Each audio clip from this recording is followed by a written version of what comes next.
war in Europe. It's the Battle of Berlin. For which we have some very unique vehicles associated with that, including this beautiful aircraft. This is a Messerschmitt Me-109, specifically the G14 model. This was one of the main fighters the Nazis used during World War II. It saw extensive service throughout the war, in the Battle of Britain, the invasion of the Soviet Union, and the defense of the Third Reich itself. Probably one of the most iconic aircrafts of World War II, in my opinion.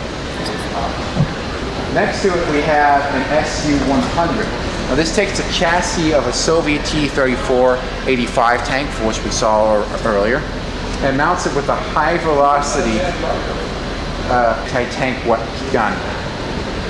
Next to it, we have one of the biggest and heaviest tanks that the Soviet Union produced during the Second World War, the IS-2. Jokingly speaking, the Germans, when they first encountered these on the Eastern Front, thought these were captured King Tiger tanks.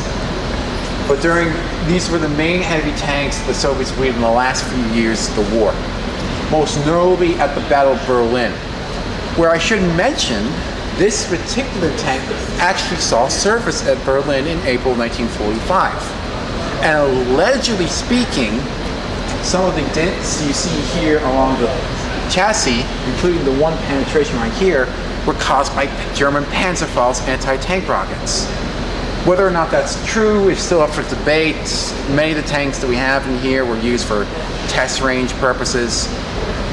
But it's alleged this tank actually saw combat that was damaged by the Germans and at some point probably abandoned by its crew. Allegedly. That's what the story goes. Now over here we have the German defense of the Third Reich itself, specifically against the Allied aerial attacks against Nazi Germany. Now this one is probably one of the most iconic pieces of artillery associated with World War II. This is a German Flak 36, or more commonly known as the Flak 88. This piece of artillery was probably one of the most unique because it was a multi-rolled artillery. It originally was designed for high-altitude anti-aircraft defense. 20,000 feet, these things could reach out and touch a B-17. But as the war progressed, they started using it as a conventional artillery piece for firing at long distance like a howitzer, and most notably it was used for anti-tank capabilities, for which it excelled exceedingly at. When the Germans started invading the Soviet Union with Operation Barbarossa and started encountering Soviet heavy armor like T-34s and KV-1s, many of their PaK-40s and PaK-36s could not penetrate their armor, so they brought out these. It was such a great anti-tank weapon that towards midway through the war, they started mounting these things in tanks, including the most famed tank of the Second World War, the Tiger tank. We even have here one of the key notable things that will be associated for its anti-aircraft defense. Its rangefinder and radar. Now, I'm not fully up to date of how this thing works. I cannot speak for it, but this is how you would range, find, and accurately hit an Allied plane flying at nearly a mile high and hit effectively with anti-aircraft flak. Now, behind you, we start to get to the liberation of the concentration camps. The most notable one I should mention is the U.S. 11th Armored Division, for which liberated the Mauthausen concentration camp in Austria on May 6, 1945, 2 days before the war ended in Europe. The one unit that liberated the main unit of that unit that liberated the concentration camp was the 41st Armored Reconnaissance Battalion of the said unit. The 41st Armored Reconnaissance Battalion was outfitted primarily with these M8 Greyhound scout cars. Now these were reconnaissance vehicles, so these were not meant to fight conventional tanks like Panzers, Panthers, and so on. But it was a great infantry support vehicle. It was a very fast vehicle. It was outfitted with a 37mm anti-tank gun, Browning 30 caliber machine gun in the coax, and can be fitted with things such as a 50 caliber machine gun and so on. Then we start to progress towards the war in the Pacific. We have a Gainer scout car, a British version of the M8 Greyhound. Many of these were used during the British campaign in Burma against the Japanese, most notably during the Battle of Impal in 1944, where the Japanese tried to invade India. On the left, we have this, M29 Weasel. These were uniquely made for the U.S. 1st Special Service Force, which was an American-Canadian unit meant for operations in Norway. Spoiler alert, they never got to go to Norway. They sent them to Italy instead, but they developed this vehicle for traversing mountain terrain similar to that of Norway. These particularly became helpful in Okinawa, where the raining season came in and the mud was everywhere. Vehicles here in the collection, solely because this is the only one in the world that is still left around. This is a Type 4 Hyro. Now, Japanese armor in World War II was not particularly famed for being very effective. But the Japanese did produce many different tank variants, including the Type 4. As exactly how many of these were built is not truly known, but there are 12 known examples.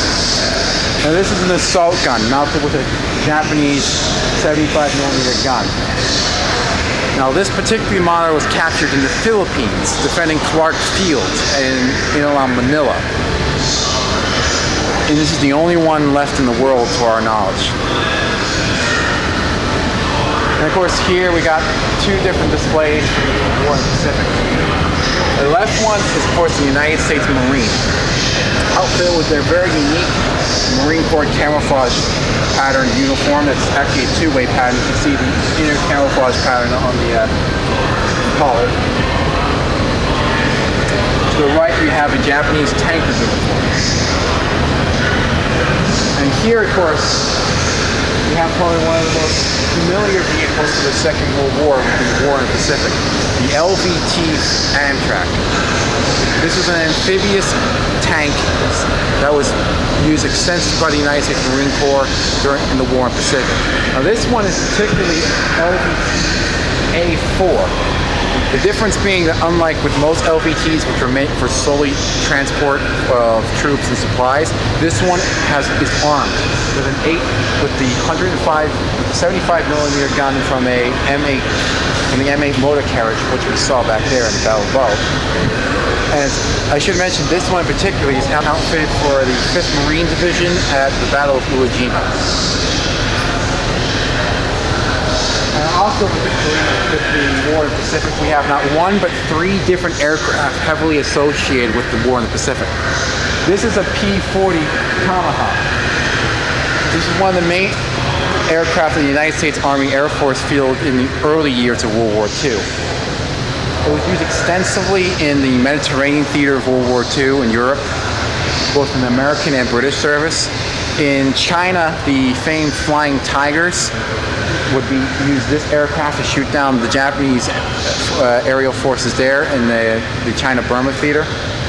This one in particular, I should mention, is on loan from the Pearl Harbor Aviators Museum, and is a veteran of the U.S. attack at Pearl Harbor.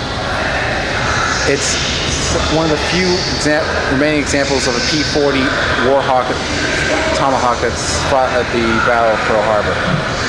Behind it, over here in the center, we have 2 famed naval aircraft associated with the War in the Pacific. We have an F-4 Wildcat, and next to it an F-6 Hellcat. The Wildcat was one of the first carrier-made fighter aircraft that we used in the early years of World War II. These were most notably used at the Battle of Midway in June of 1942. Until, of course, in about mid-1943, they changed it over to the more advanced F-6, taking many of the faults they learned from the Wildcat, mostly because of mostly taking a lot of the weight and fuel and allowing for better traversing in the sky. The Japanese Zeros can outturn that. The Hellcat can fix that. And of course, then we start to leave World War II. Okay. And we enter into the new era of the Cold War, starting with the Korean War. Now, with the Korean War, there was a lot of hand-me-downs from World War II.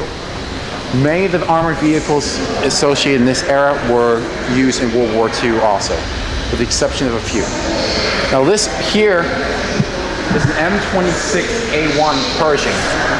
In World War II, this was the only heavy tank that the United States fielded during the whole war. This one is a post-war variant of the A1.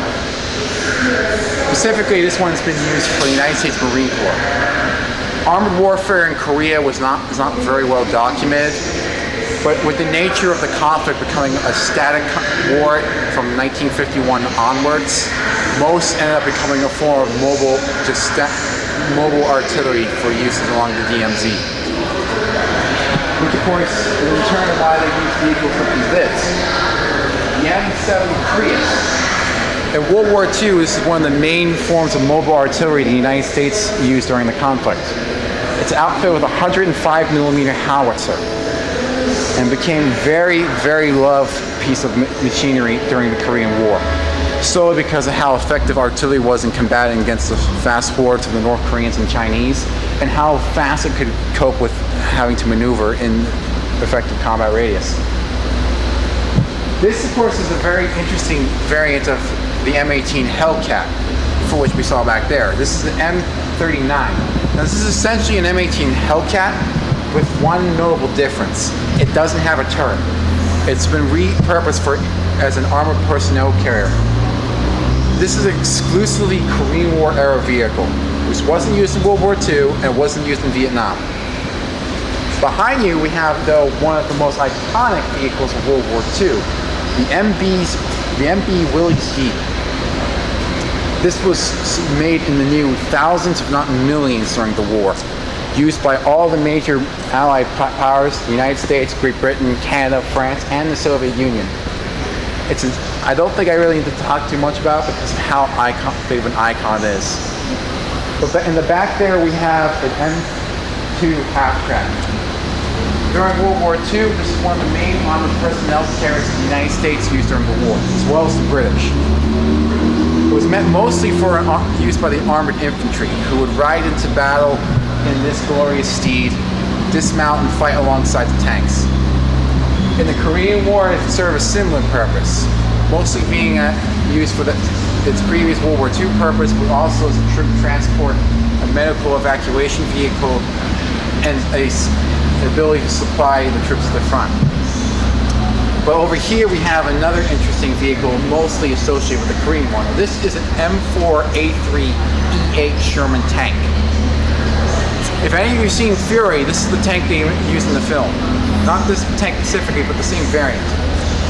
Now this was used in the late part of the war of World War II, first seen combat in December of 1944, but would make its big debut in the combat in the Korean War. It's essentially the same thing as a Sherman tank of the World War II era, but it has a turret with much wider space and a high velocity 76mm gun, the same one from the M18 Hellcat. Now we start to move towards the 1960s with the Vietnam War. Very unique display we have here, though, considering we get to show three of the most iconic armored vehicles of the conflict. On the right here, we have an M41 Bulldog. Now, this is meant to be a light reconnaissance tank that was meant for mostly reconnaissance and scouting for the United States military. It did make its way to Vietnam with the United States military. However, though, it became quickly unpopular with the Americans. Mostly because how tight the compartment was, most guys had troubles fitting in there. However, the South Vietnamese army loved it, mostly because the average South Vietnamese man was much smaller than that of the average American soldier.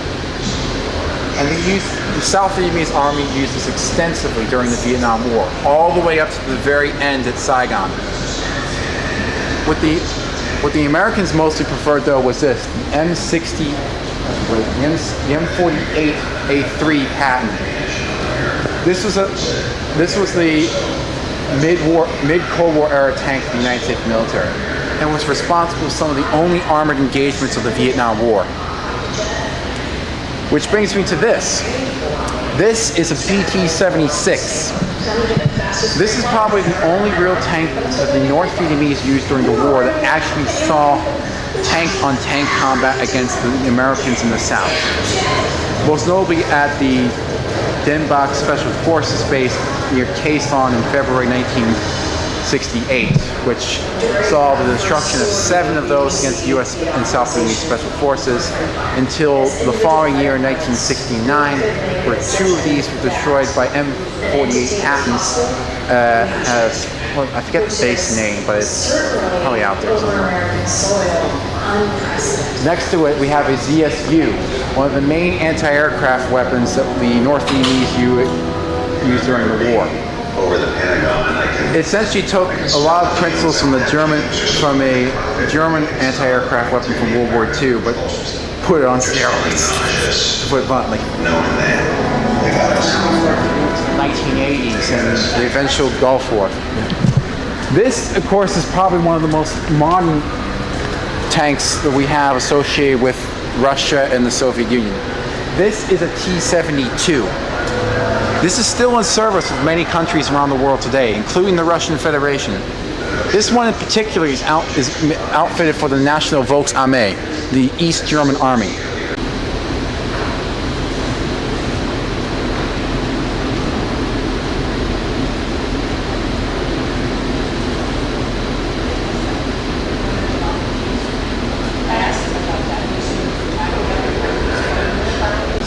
This is a piece of the Berlin Wall, which separated East and West Berlin from the mid-50s to 1989, the fall and reunification of Germany.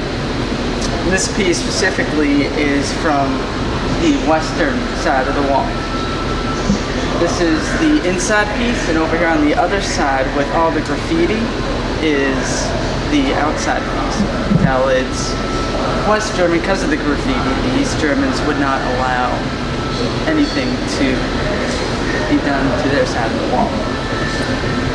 And so yeah, this is stretched the entire length of Berlin, separated the two. There's about 100 meters or so distance between the 2 walls.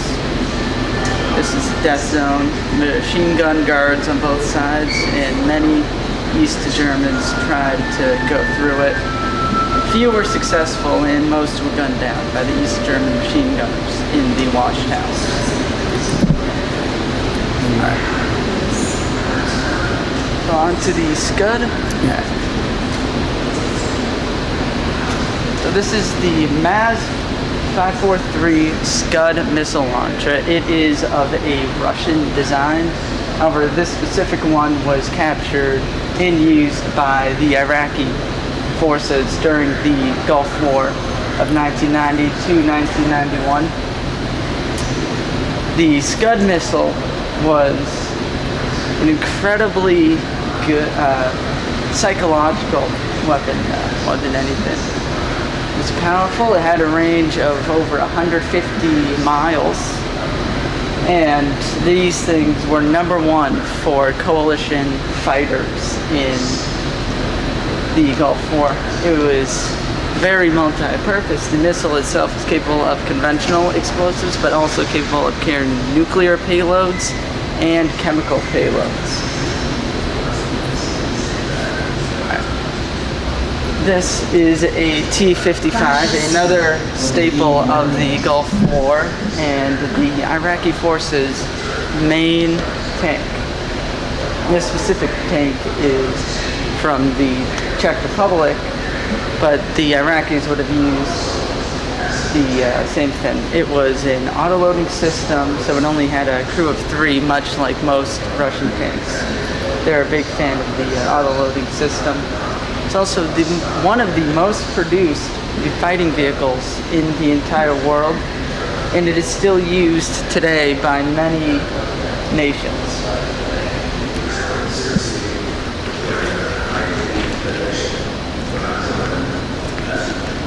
Over here we have the Govdika, which is another Russian-designed self-propelled artillery that was used heavily by the Iraqi forces during the Desert Storm. It's a war capture. So it was also used by all members of the Warsaw Pact, served as the primary self-propelled gun throughout the 70s. It was used by 31 countries for a total of 15 wars, and it still sees service today in about 25 different nations.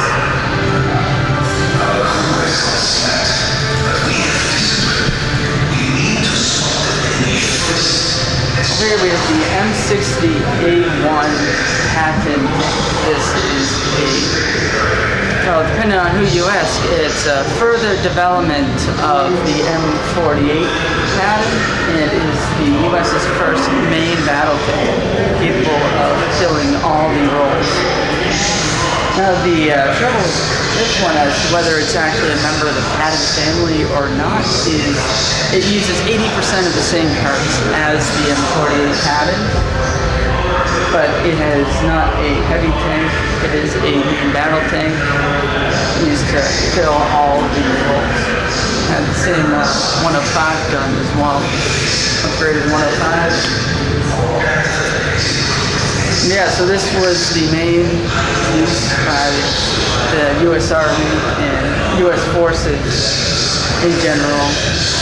That would be late 60s to the early 70s. And it's still in use today in multiple variants by many countries, including a lot of, including Turkey, the most prominent user currently of the M60. Over here is the M551 variant. This was an airborne tank designed in the 1950s and saw use from the 1960s with the Vietnam War all the way until its decommissioning in 1996. It's an airborne tank, so it's designed to be able to drop out of planes alongside airborne paratroopers to provide infantry support. It had a 152 millimeter gun on there that was capable of shooting honeycomb rounds, which are another fancy way of saying flashlight rounds. So rather than traditional ammunition, it would be basically a bag, because it's caseless, and because this was a caseless vehicle, caseless ammunition. So it would be have a like bag, put the case in, tiny middle traplets, and the fletchlets, fire and explode, and basically send all these fletchlets cutting through woods, trees, North Vietnamese, and it was a hot debate. You know, it's either you love it or you hate it. You know, and had easy to maintain. The tracks surprisingly had little breakage, so it was very much like in that regard by U.S. forces in Vietnam. However, the sides of the tank, with the exception of the turret, is all aluminum, so it's only capable of stopping small arms fire. So any of the heavier machine guns, as well as RPGs and other anti-tank rounds, have no problem penetrating the side of the chassis of the tank. Further touching on the 152 gun, it was technically very advanced for its time, or it was unreliable. So, and it was also capable of later on being the tow missiles. So these are remotely operated anti-tank missiles.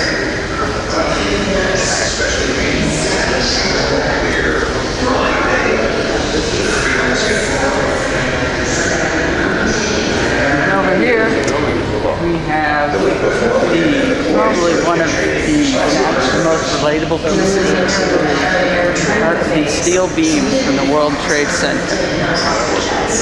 I'm uncertain of which tower these were taken from, but this is basically what kickstarted the entire war on terror. It was terrible. Say 3,000 U.S. lives lost.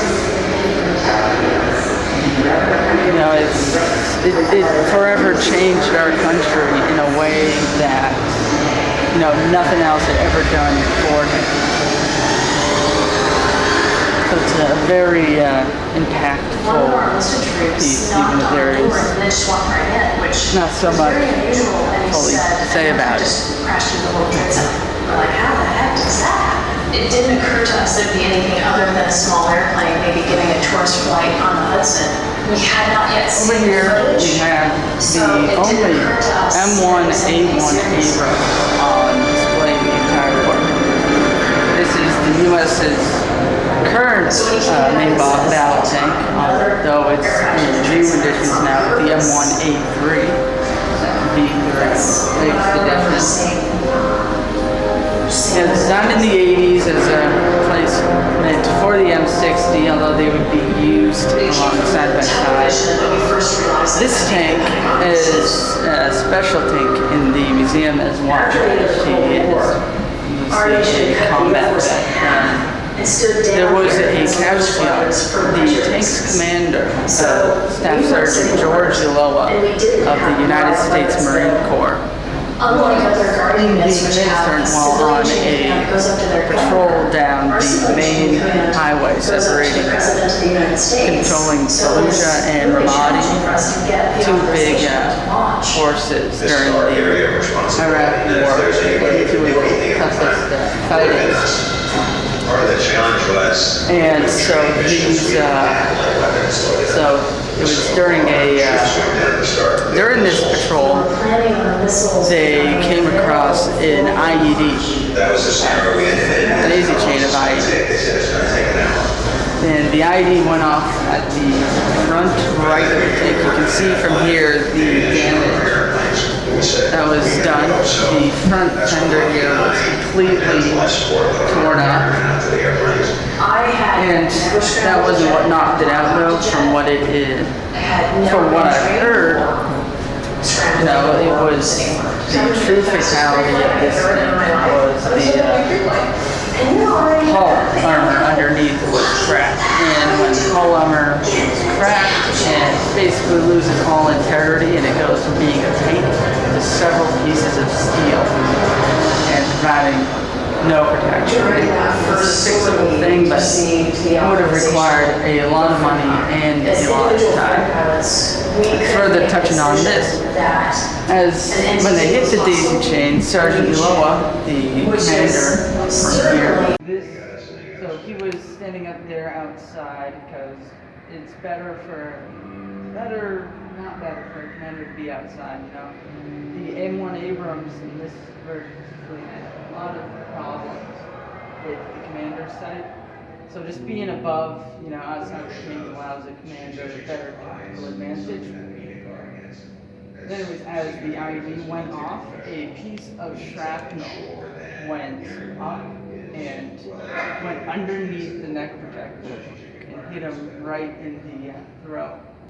His Marine buddies did what they can to try to save him, but you know, they were in the field, but there was only so much he could do, and he would later bleed out and die because of the severity of the wound.